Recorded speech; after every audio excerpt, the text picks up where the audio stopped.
Hello everybody, this is immigration attorney Irene Weisman. Today is Friday, April 11th, 2025. How are you doing, everybody?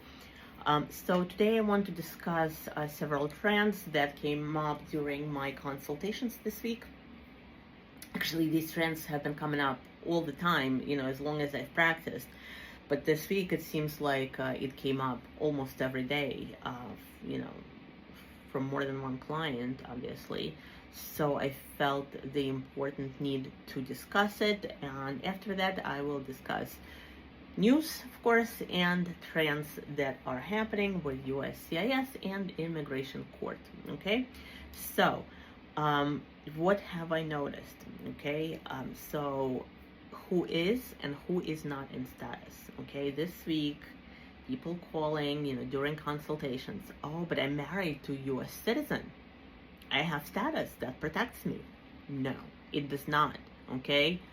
Just because you're married to a U.S. citizen, that does not give you status. Just because you have adjustment of status documents pending with USCIS, or you have asylum application pending with USCIS, that does not give you status. Let's give an example. Came in on a tourist visa, you overstayed, 2 years down the road, you married a U.S. citizen, you got married, that doesn't give you status. You got married, you submitted your adjustment of status applications, that doesn't give you status. What will give you status? When that green card application is approved, okay? Then you have status. Same with an asylum application. You come in, okay, however, it doesn't matter how, okay, let's say lawfully on a visa. While that visa is still valid, you submit your application for asylum, okay? Your asylum application is pending. 6 months goes by, that visa is done, okay, that I-94 has ended. You're no longer in status. You have a pending asylum application that gives you the permission to stay in the United States, okay, to remain in the United States, okay, to continue and wait for the adjudication of that application, okay. You are not accruing unlawful presence. However, you don't have lawful status, okay. Don't confuse that, okay. A pending application does not give status. And I don't know why people think that it does. Having TPS, having an approved TPS gives you status, okay? But a pending 485 or a pending asylum application doesn't. It just doesn't, okay? When it gets approved, then you have status, okay? Next, so let's talk about social media. That's been in the news lately. So in reality, USCIS officers, and I have seen them do this, I have seen assistant chief counsels check out clients' profiles. I see where the questions are going at the interview or during court, and I understand that, they have possibly checked my client's profile. Occasionally I check my clients' profiles. I want to know, what may be out there, right? What derogatory information may be out there. So, so it's nothing new that they have checked it out and may have used that information before, but now, basically they're openly saying that certain information you put out there on your social media can have an impact on the adjudication of your application, okay? So that's all I have to say about that. Next, student visa revocations. So there's been a lot of that going on in the last week or two. What do I see often? The type of trends with revocation: an underlying criminal conviction. Not necessarily conviction, an underlying criminal arrest, mostly for DUI, okay? So guys, DUI is a big deal, okay? It always has been. DUI with immigration, it's just, they really don't like it, So, an underlying arrest, even if it ended up being dismissed, may lead to a service termination.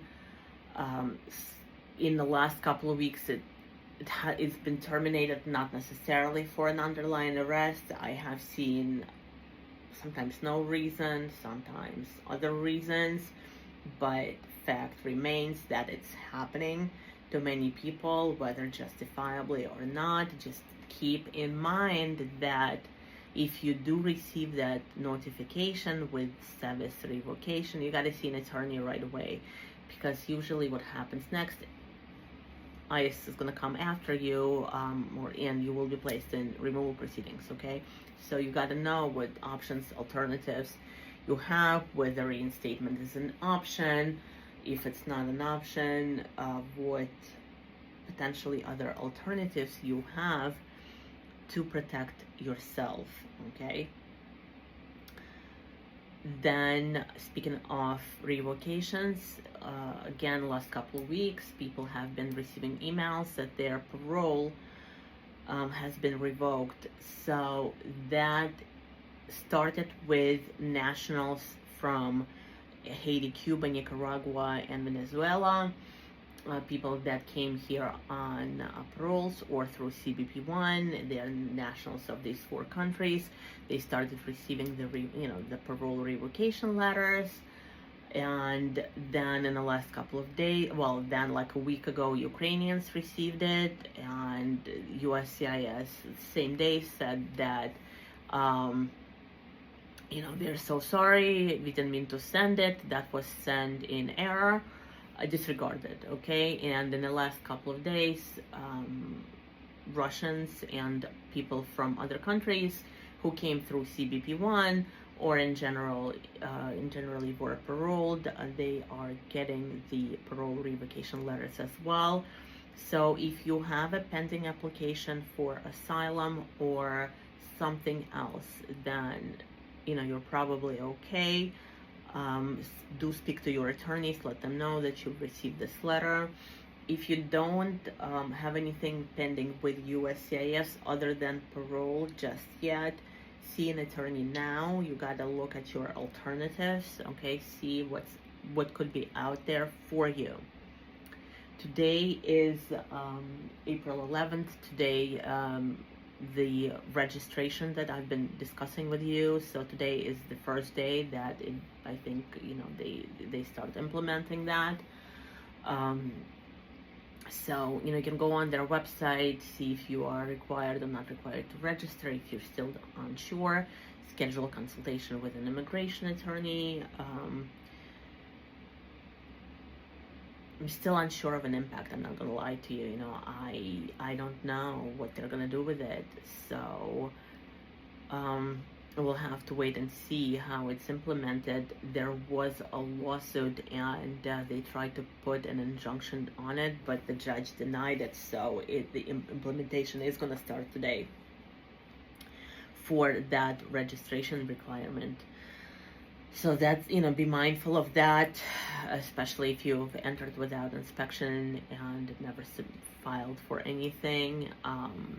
You're subject to that registration. Then, that's actually a good segue into my next subject, my next topic. If you entered without inspection and are now married to a U.S. citizen, then you're probably thinking of submitting that I-130 and then the 601A, and then to consular process. Okay, right? The topic that I've discussed more than once, and I will be going back to it more and more, but of what is now happening with these cases.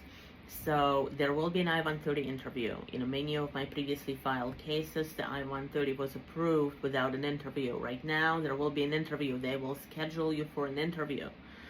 When you go in for the interview, they'll hold it. Now, I'm now talking about a scenario where there is no underlying order of removal or deportation, okay? So this is clean I-130, no previous deportation, no previous proceedings, no criminal arrests, okay, clean I-130. Go in for an interview, they'll adjudicate it, but about a week post-interview, you'll find yourself in removal proceedings, okay? They will issue an NTA, okay? What does that mean? You can still do what you set out to do, but now it becomes longer, more stressful, and more expensive because now you're in immigration court. You'll have to go into court, do some motion practice, hopefully get it administratively closed. Then you can still do the 601A. If the 601A gets approved, then you'll need to return to court, get it terminated, or receive voluntary departure, and then proceed to the consular interview. So everything is still going to be possible. It's just going to make it longer, more expensive, and more stressful. Okay? It is what it is. Definitely don't do this by yourself. Okay? Definitely need an attorney. Now, if you submit that I-130 and there is an underlying order of deportation or removal, okay, most likely they're going to detain you at that interview. Okay? That has been happening already. It will continue to be happening. So definitely don't do this by yourself. Definitely have an attorney. Definitely know what your options are, and whether you even want to do this. Okay? So you should know what to expect, and what's out there, because they have been detaining people at interviews, people that have outstanding orders of removal. And I've already talked about some of this stuff, but now I'm actually seeing it in practice.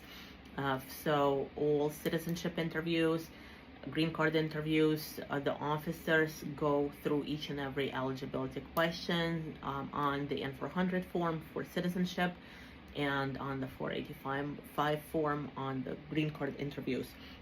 Go over your applications, prepare with your lawyer before you go for that interview so that you know the questions are coming, you know what to expect, you're prepared with the answers. I mean, I know you've seen those questions before, you've seen them when you submitted the application, but time passed. This is a refresher.